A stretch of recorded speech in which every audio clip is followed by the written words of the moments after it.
Our Exchange Portland creates an alternative local economy of neighbors helping neighbors, using the currency of time. Recently, economist Stuart Wallis, the executive director of the New Economics Foundation, talked with Lesley Jones about his organization's vision for a new world economic model. Stuart, thank you for joining us today. We're so pleased that you could come all the way from London, England to talk to us about new economics. Well, it's wonderful to be here. Well, the first thing I have to ask you is, what is an economist? Well, what's an economist? There's many different definitions. I think some of the best economists are people who aren't actually economists, because economics is seen as this black box scientific discipline where you just plug in some numbers at one end and out come other numbers at the other end. And it's not that at all. It's a social and political construct. It's about us humans and how we want to live. So there are old economists, in my view, who are actually causing big problems to the world. And there are new economists. That's not age. It's about their attitude. And the new economists are building on what's already happening in our communities, some really exciting stuff, including what's happening here in Portland through our exchange. Yes. You work in London at the New Economic Foundation? Yep. And what do you do there? I'm the director of the New Economics Foundation, and what we're about is an organization that's called a think and do tank, because we both do really good research and policy work, but we also do work on the ground in communities.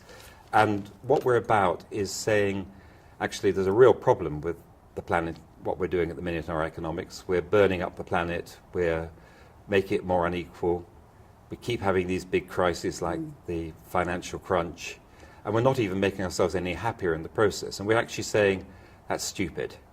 There's a better way, and what we're charting is both the policies for the better way and the practice for the better way. Excellent. So what have you been doing here in Portland?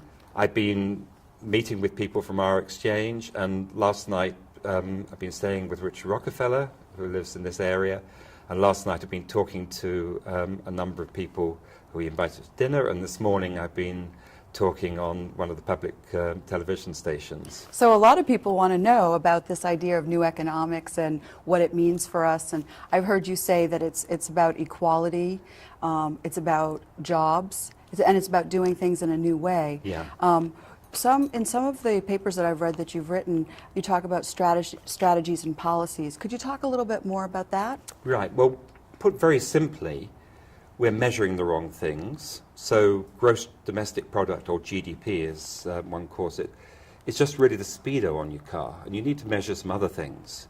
So we're saying actually what the economics should be about is quality of life. We should be improving our well-being. And actually well-being's been going down in America rather than up, even as the country gets richer, supposedly. So what's richer mean?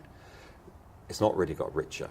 So you've got to measure things differently, you've got to change the incentives, you've got to start taxing the bad things, the scarce resources we're using up, rather than taxing value added.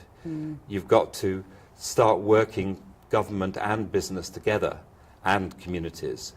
And you've got to build on the phenomenally great things that are already happening in many communities. People know how to do things differently. How do you see time banking fitting in with the new economics? Well, the wonderful thing about time banking is whoever you are, whether you're a surgeon or an old person with not much income, an hour of your time is worth exactly the same. It doesn't value things according to the market. It values human time equally.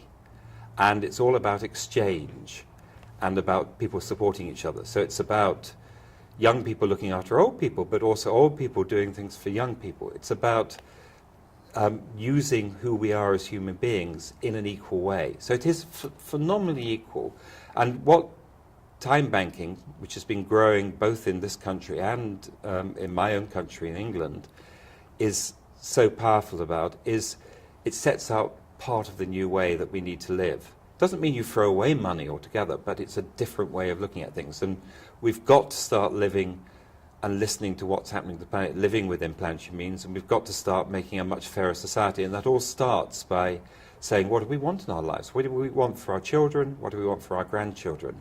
I think you're exactly right. So many of the the values that you talk about in the new economics are the same values that we share in time banking and service exchange network. It's about equality, it's leveling the playing field, it's valuing the work of the people no matter what they do. As you said, perhaps they're semi-retired or they're extreme professional. So those values are something that we have in common. Is there somewhere that people can get additional information about what you're talking about and the work that you do? Yes, certainly. We have a really active website, and it's www.neweconomics.org, and that's got all sorts of inspirational stories. It's got some fun cartoons of Impossible Hamster that shows you can't keep growing forever, and it's got some really great reports which you can download for free. So Great. go and have a look there. All right, well, thank you for being here with us. Great. Thank you so much. It's wonderful to be here. Thanks. Stuart.